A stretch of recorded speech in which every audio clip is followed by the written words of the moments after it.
Our undercover journalist finally left Uganda for Riyadh, the capital city of Kingdom of Saudi Arabia. This was the epic of the project she began in August when she recruited herself into labor externalization to experience firsthand what Ugandan girls were going through. After a generally smooth arrival, the frustrations of waiting for an employer who wasn't coming resumed. In the last episode, she narrated how she was picked for work and ended up at the office instead of a home as she had been promised. In this episode, she continues with her first clash with the system. They arrived in Riyadh on May 29th and were housed at Al Malka, where the Al Salman office was. 3 days later, her employer wasn't forthcoming. All the girls she was with in the same company were picked except her. Her turn came last, but not by an employer as had happened to her colleagues. It was Muhammad, the director of our company, who handed her to a driver to take her.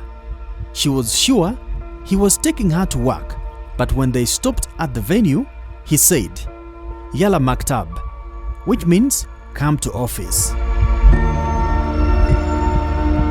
And indeed, she was brought into an office whose details she could not read because words were in Arabic.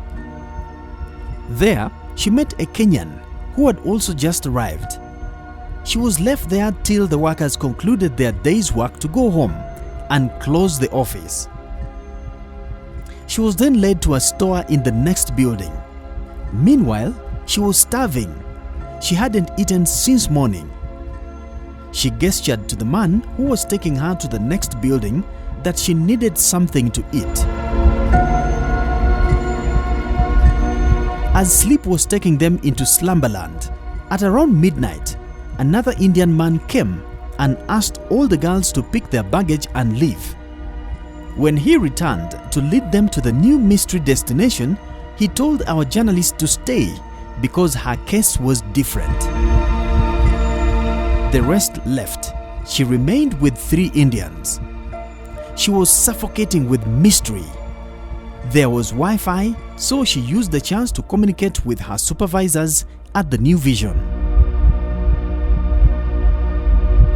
About 10 minutes later, a man who introduced himself as George, not real name, working in the Employment Services Department at Ministry of Gender, Labor and Social Development, called our journalist. He asked for her personal details, names, the company that took her, and the passport number. The next day at 11 a.m., the man who had driven her to this place came to her. She later found out he was a driver of the company. He asked her to pack her bags again, handed back her passport, and they left. When she tried checking on live location, it was Al Mohammed on Al Kaj Road, still in Riyadh. He drove her to Muhammad's house.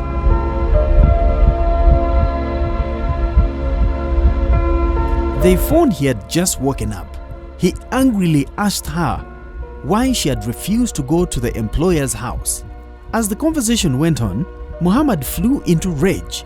He put her on IMO video and ordered her to talk to Ahmed in Uganda.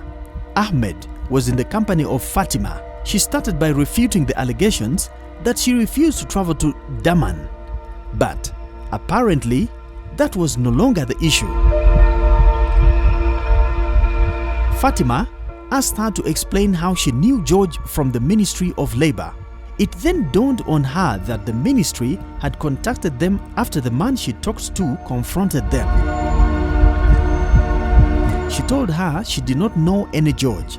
She only lodged a complaint at the ministry when she left her life, when she felt her life was in danger. She refused to believe it.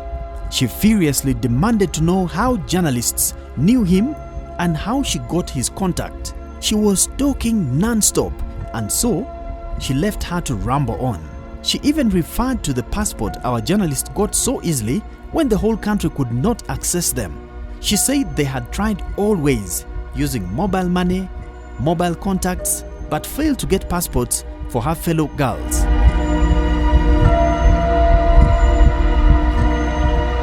She said they had tried all ways using money and contacts but failed to get the passports for the fellow girls who she left home.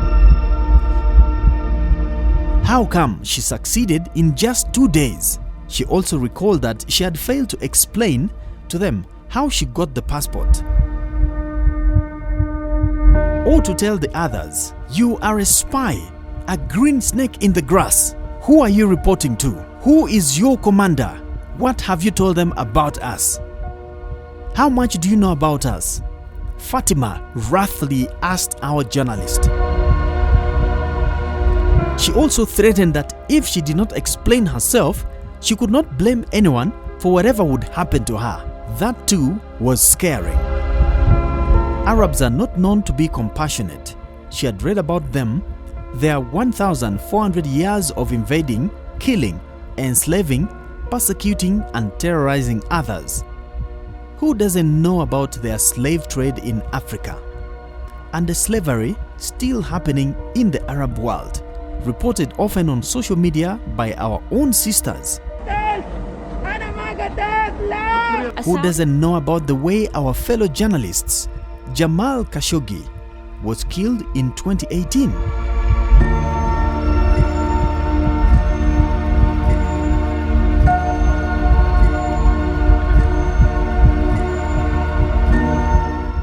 She texted George on the number she had used to talk to him and also told him how she was being threatened. He asked who in particular, and she said Fatima and Ahmed. He asked her to record the evidence of these threats. She told him she could not. He said he had approached Zion over her earlier allegations and they told him she was lying. In the next episode, our journalist got into trouble over spying.